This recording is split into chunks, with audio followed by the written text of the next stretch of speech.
নমস্কার, আমি আচার্য কেশব শাস্ত্রী। আশা করি তারা মায়ের কৃপায় সবাই ভালো ও সুস্থ আছেন।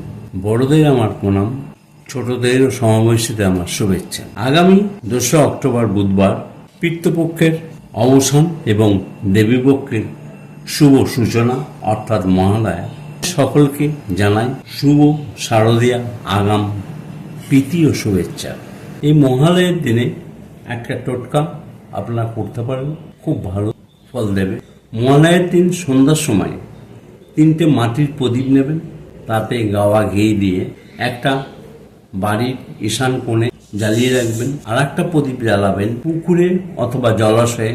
যদি পুকুর জলাশয়ে কাছে না থাকে তাহলে রান্নাঘরের ঈশান কোণে, যেখানে কল আছে বা জল আছে, সেইখানে জ্বালাতে পারেন।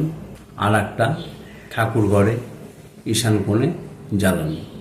তাতে কি হয়, আপনার পিতৃপুরুষের উদ্দেশ্যে যে ঘিয়ের প্রদীপ দিচ্ছেন, তাতে কিন্তু তাদের আত্মা শান্তি হয় এবং নিজের সব কাজে বাধা বিঘ্ন কাটে।